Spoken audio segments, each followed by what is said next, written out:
الفاتحة.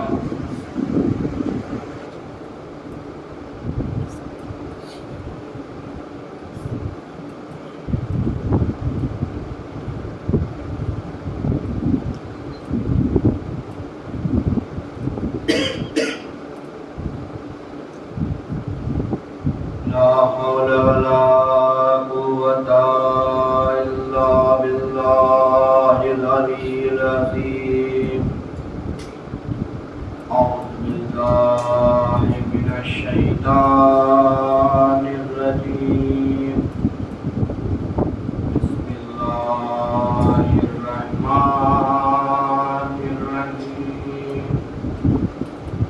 الحمد لله رب العالمين، والصلاة والسلام على أشرف الأنبياء والمرسلين والخاتم نبينا ومولانا بالقاسم محمد.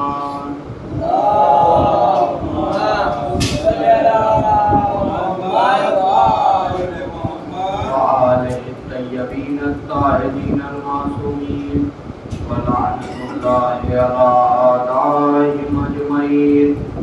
أما بعد، فقد قال الله تبارك وتعالى في قرآنه المجيد: بسم الله الرحمن الرحيم.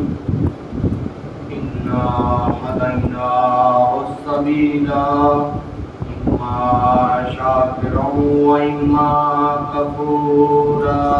صلوات. اللهم صل على محمد وآل محمد. عزیزان گرامی، محترم سامعین حضرات، امام حسین کے ماتمدار، ہماری اور آپ کی چند روزوں سے گفتگو ہو رہی ہے. کچھ باتیں پہنچانے کی کوشش کی میں نے، آپ تک انشاءاللہ پہنچ گئی ہوگی. آج انہی میں سے ایک موضوع میں نے لیا ہے، جناب ابو طالب کا. جو لوگ مثلا کچھ لوگ ہیں جو جناب ابو طالب کو کافر کہتے ہیں اور کہتے ہیں کہ انہوں نے کلمہ نہیں پڑھا، تو کچھ دلیلیں پیش کروں گا جو علامہ اور مجتہدین نے دی ہے.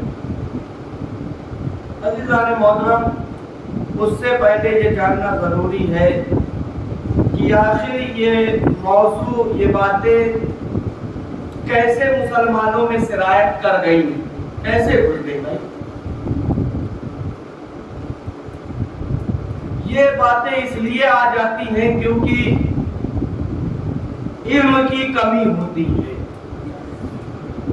جس جگہ پہ جس کو بھی آپ دیکھیں، جس نے بھی در اہل بیت کو چھوڑ دیا وہ ہمیشہ گمراہ ہوا. تاریخ دیکھ لیں آپ، اور جس نے در اہل بیت کبھی نہیں چھوڑا وہ گمراہ نہیں ہوا. یہی وجہ ہے کہ ہم فرش اعلیٰ پر آتے ہیں، علم ملتا ہے. اور دیکھیے یہی وجہ ہے کہ ہماری قوموں میں انگوٹھا ٹیک تو ملیں گے لیکن جاہل نہیں ملیں گے. انہیں اچھائی اور برائی کی تمیز ہوتی ہے. وہ یہ جانتے ہیں کہ کون حق پر ہے اور کون باطل پر. عزیزان محترم، علم تاریخ میں ہے، روایت میں ہے کہ اگر کسی گنہگار انسان کا کوئی بچہ پہلی مرتبہ بسم اللہ الرحمن الرحیم کہتا ہے تو پروردگار اس کے باپ کے گناہ کو بخش دیتا ہے. روایت آپ کے سامنے ہے، واقعہ آپ کے سامنے ہے کہ جب رسول خدا اپنے کچھ اصحاب کے ساتھ، ساتھیوں کے ساتھ ایک قبرستان سے گزر رہے تھے، تو رسول خدا نے کہا یہاں سے جلدی جلدی گزر چلو، جلدی چلے چلو۔ اور کچھ دن، کچھ مہینے کے بعد جب قافلہ یا ساتھی جو رسول کے ساتھ تھے واپس رسول کے ساتھ آئے، تو رسول خدا نے کہا یہاں سے آہستہ آہستہ چلو۔ تو اصحاب پھر آہستہ آہستہ گزرے، اس قبرستان سے آہستہ آہستہ گزرے۔ جب گزر گئے تو ان میں سے ایک صحابی نے پوچھا یا رسول اللہ، جب ہم جا رہے تھے تو آپ نے کہا یہاں سے جلدی گزر چلو، اور جب واپس آ رہے ہیں تو آپ کہہ رہے ہیں آہستہ آہستہ چلو، یہ ماجرا کیا ہے، بات کیا ہے؟ تو رسول خدا نے جواب دیا، کہا جب ہم جا رہے تھے تو اس قبرستان میں فلاں قبر میں فلاں شخص کے اوپر عذاب نازل ہو رہا ہے، لیکن جب ہم واپس آ رہے ہیں تو اسی قبر پر پروردگار کی رحمت نازل ہو رہی ہے۔ تو اصحاب نے پوچھا یہ کیسے ممکن ہے کہ ابھی کچھ دن پہلے عذاب نازل ہو رہا تھا، اب رحمتیں نازل ہو رہی ہیں؟ رسول خدا نے کہا کیونکہ جب یہ گنہگار انسان اس دنیا کو چھوڑا ہے، اس دنیا سے گیا ہے، تو اپنی بیوی کی آغوش میں ایک بچہ چھوڑ کر مرا تھا، اور آج وہ بچہ بڑا ہوا ہے اور ماں اسے استاد کے پاس لے کر گئی، اور استاد نے اس سے کہا کہ بیٹا کہو بسم اللہ الرحمن الرحیم۔ جیسے ہی بیٹے نے کہا بسم اللہ الرحمن الرحیم، پروردگارہ تو بڑا رحمان اور رحم کرنے والا ہے، اب پروردگار نے اس جملے کی وجہ سے اس کے باپ کے تمام گناہ معاف کر دیے اور اس کی قبر پہ رحمتیں نازل کر دی۔ عزیزان محترم، اب سوچنے کی بات ہے نا کہ ایک بچہ کچھ بڑا ہونے کے بعد استاد اس سے کہلوائے کہ بیٹا کہو بسم اللہ الرحمن الرحیم، اور بیٹا کہے تو باپ کے تمام گناہ بخش دیے جاتے ہیں، تو جو بیٹا رسول کی گود میں آتے ہی کہے یا رسول اللہ توریت سناؤں، زبور سناؤں، انجیل سناؤں، قرآن سناؤں، اور رسول کہتے ہیں تم نے انجیل صاحب انجیل سے اچھی سنائی، تم نے زبور صاحب زبور سے اچھی سنائی، تم نے قرآن مجھ جیسا سنایا۔ عزیزان محترم، جب قرآن نازل نہیں ہوا تھا تب مولا نے قرآن سنایا، تو آپ بتائیں کہ اس کا باپ کافر کیسے ہو سکتا ہے؟ سوچنے والی بات ہے نا بھائی۔ کچھ دلیلیں میں پیش کروں گا، کیونکہ ایمان ابو طالب پر ایمان رکھنا ایمان کی علامت ہے، ایمان ابو طالب پر ایمان رکھنا ایمان کی علامت ہے۔ عزیزان محترم، جو لوگ حج پر گئے ہیں اور جو نہیں گئے پروردگار انہیں جانا نصیب فرمائے۔ عزیزان محترم، جو وہاں پہ جاتے ہیں تو وہاں پہ ایک قبرستان ہے جس کا نام ہے جنت معلا، جنت معلا۔ وہاں پہ اس قبرستان میں جناب عبد المطلب، جناب ہاشم اور جناب خدیجہ کے بیٹوں کی قبریں ہیں۔ تو جب لوگ جاتے ہیں اور جانے کے بعد اس قبرستان میں زیارت یا زری کے پاس جاتے ہیں زیارتیں پڑھنے کے لیے، تو وہاں کچھ متوقع ہوتے ہیں جو نگرانی کرتے ہیں، تو وہ منع کرتے ہیں، کہتے ہیں تم یہاں پہ زیارت نہیں پڑھ سکتے، تم یہاں زیارت نہیں پڑھ سکتے۔ اچھا، کچھ بھائی ہوتے ہیں جذباتی ہوتے ہیں، پوچھ لیتے بھائی کیوں نہیں پڑھ سکتے، وجہ؟ تو کہا کیونکہ یہ قبرستان اسلام سے پہلے بنا تھا، دین سے پہلے بنا تھا۔ تو بھائی ہمیں بھی معلوم ہے کہ دین سے پہلے بنا تھا، لیکن ہم سے مت لڑو، رسول سے لڑو۔ انہوں نے نام رکھا جنت معلا، جیسے کربلا معلا ہے نا، ویسے جنت